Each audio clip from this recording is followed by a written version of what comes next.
Bersama saya tak lain lagi ialah ketua cawangan saya yang saya hormati kerana melantik saya. Itulah Dr. Norman Sapar. Tengok muka dia. Saya sengaja offer diri saya sebagai moderator kerana takkanlah Aizat nak tanya dia, tak boleh. Level doktor ni lain, PhD. Perasaan hasad dengki. Okey Norman, baru-baru ni PKR membuat kongres di negeri Johor. Pertama, agak-agak kenapa dia pilih Johor? Jangan jawab dulu. Nombor dua, kita tahu bahawa the topic of Rafizi versus Nurul menjadi satu bahan topik. Saya nak Norman sebagai pakar PhD dalam media politik, media sosial politik, memberi sedikit gambaran tentang strategi Rafizi yang bagi saya makan diri. Dan nombor tiga, penyakit managing success. Managing success dalam sebuah parti. PKR dah wujud lama, dulu sekarang kera bersatu, tapi bila jadi parti yang memerintah, bermulalah episod-episod seperti mana yang UMNO telah lalui. Siapa harus belajar dari siapa dan what happen next? Itu saja soalan saya. Persoalan ataupun isu yang Dr. Azam minta saya ulas ataupun saya bagi pandangan tentang PKR, parti PKR, kenapa PKR buat convention di Johor dan juga strategi Rafizi yang memakan diri. Jadi sebenarnya tak sesuai juga kenapa kita nak ulas berkenaan dengan parti PKR, sebab kita ni parti UMNO, jadi kita fokus lah pada kekuatan UMNO ataupun kepada apa masalah yang kita boleh perbaiki dalam UMNO tu sendiri. Tapi saya boleh ulas sikit lah untuk menyedapkan hati Dr. Azam ni. Bukan menyedapkan hati saya, tapi saya rasa bahawa UMNO kena membuka minda untuk melihat bahawa UMNO telah mendahului daripada PKR. Dia ada 1000 Rafizi dalam UMNO ni. Itu yang saya nak sampaikan pada hari ini. Dia maknanya minta ulas perkara-perkara yang terselindung lah di sebalik apa yang berlaku.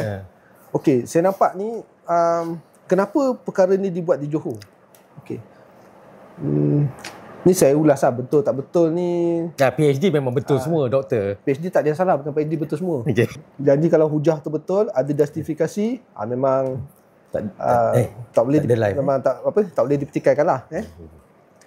Jadi kalau kita lihat perkembangan parti PKR ni, kenapa dibuat di Johor, saya nampak benda ni berlaku selepas beberapa tokoh-tokoh utama PKR tewas mengejut dalam pemilihan bahagian. Di JB sebenarnya Akmal pun tewas. Jadi kalau kita tengok dari segi susul galuh ataupun grup-grup dalam PKR ni, Johor merupakan antara satu cabang yang penting, antara asas utama parti PKR, maksudnya dari segi parlimen Johor Bahru lah. Antara parlimen yang ada tempat pegang ni yang penting bagi PKR. PKR lihat benda ni. Jadi Mama, itu antara sebab folder tak? Saya lihat selepas saudara Akmal tewas, pemilihan saya cari ketua bahagian ataupun ketua cabang PKR. Jadi tak apa, yang penting ada tempat pegang ni. Sesuatu perlu dilakukan cukup untuk orang kata mengembalikan kekukuhan ataupun stability di dalam parti PKR. Okey, setakat tu je yang saya boleh komen berkenaan dengan kenapa dibuat dekat Johor. Okey. Dan saya rasa pertama ialah kerana Johor akan menghadapi PRN. Ya, itu pun antaranya lah. Tapi sebenarnya kalau nak cakap PRN Melaka akan lebih berlaku dulu. Melaka kecil. PRN Sabah akan berlaku dulu. Okay. Saya tak melihat pada tu. Saya melihat kepada saya kesan ataupun benda ni adalah reflect terhadap sesuatu yang telah berlaku. Okey, kalau kita tengok yang menariknya, kalau nak ulas tentang strategi Rafizi tewas ataupun strategi PKR. Sebenarnya ni benda ni strategi PKR sendiri dalam apa yang berlaku masa pertandingan antara perebutan jawatan timbalan presiden antara saudara Rafizi dan juga Nur Rizal. Kita jangan terperangkap dengan permainan ataupun politik ni sebenarnya penuh dengan sandiwara. Politik ni sebenarnya penuh dengan permainan. Kalau kita tengok, ada strategi-strategi dia tertentu. Okey. Kenapa kenapa Rafizi ditewaskan ataupun kenapa Rafizi tewas? Rafizi sebenarnya dah tewas dulu. Okey.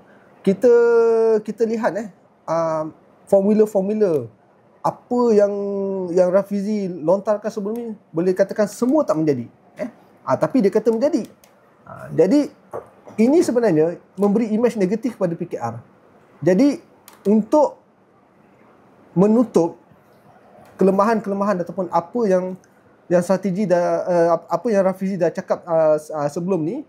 Jadi saya lihat dengan cara pemilihan ni saja yang bukan saja, maknanya antara strategi ni adalah untuk menewaskan Rafizi supaya apa yang dikatakan sebelum ni dari segi persepsinya hilang. Hilang ataupun kurang orang perkatakan. Okey. Kalau nak katakan masa depan Rafizi gelap selepas Rafizi tewas, saya tak nampak perkara ni akan berlaku. Okey. Kita lihat pertemuan antara Saifuddin Nasution dan juga Rafizi sebelum ni. Saifuddin Nasution tewas. Tapi dia jadi apa? Dan percaya saya cakap, Rafizi ni bukan jenis orang yang cepat mengalah, orang yang akan beralih kepada parti. Tak. Rafizi ni memang antara orang kuat Dato' Seri Anwar Ibrahim. Walaupun Dr. Azam kata rule nombor 1 tak boleh lawan presiden, tapi dalam politik ni bagi saya penuh dengan sandiwara. Jangan lawan presiden. Jangan lawan presiden tu betul. Tapi dalam pemilihan ni bila one by one macam ni, lepas tu melibatkan anak presiden sendiri, saya rasa ini saya tak boleh nak ulas lah. Pada pandangan saya, Rafizi ni adalah liabilities pada PKR. Okey. Kenapa Rafizi jadi macam tu? Walaupun dia dulu orang nombor 1 buat. Dia senang je. Dalam politik dia macam doktor tau. Kita tahu dia ramuan dia, kita tahu macam mana nak handle isteri, nak pakai mana, nak handle anak, nak pakai apa. Wah, panas. Okey. Rafizi ni dia sebenarnya raja formula. Tapi masalah dengan Rafizi ni, formula dia semua formula yang tak betul, yang tidak mengikut lunas-lunas Allah dan Al-Quran. Dia kata kita kena buat fitnah, kita kena buat apa kata orang tu image projection yang berbeza. Tapi dia makan diri. Rafizi ni dulu orang kepercayaan Anwar, tapi apa jadi? Ini cerita tiga segi ni. Bila Azmin masuk, dia jadi. So bagi saya, Anwar smart. Dia gunakan peluang ini untuk sisihkan dia. Betul. Letak pula anak dia. Dah betul lah tu. Tapi hanya orang yang bijak saya tahu kenapa Nurul jadi timbalan dan presiden. Saya tak nak komen. Okey, teruskan tadi. Macam saya cakap lah, tak mungkin. Saya rasa tak mungkin Rafizi akan keluar seperti mana yang orang dah wawarkan Rafizi akan join kepada join kepada 200. Khairi Jamaluddin dan juga Syarif Hamdan. Saya tak nampak perkara itu akan berlaku. Sebab macam cakap lah, kita lihat pertembungan antara Saifuddin dan juga Rafizi. Saifuddin diberi tempat Setiausaha Agong, tempat yang penting, dan saya percaya Rafizi pun akan diberikan tempat. Ini cuba ini adalah strategi untuk menutup kelemahan-kelemahan strategi ataupun kelemahan-kelemahan Rafizi seperti mana Dr. Azam menyatakan tadi. Disebabkan oleh kegagalan formula-formula dia.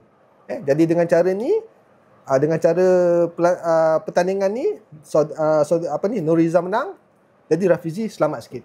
PKR pun selamat sikit. Sebab ini adalah imej pada PKR juga. Kalau katakan Rafizi gagal, imej pada PKR. Jadi mungkin Rafizi nanti akan diletakkan sebagai pengarah strategik ke apa ke, itu kita tak pasti.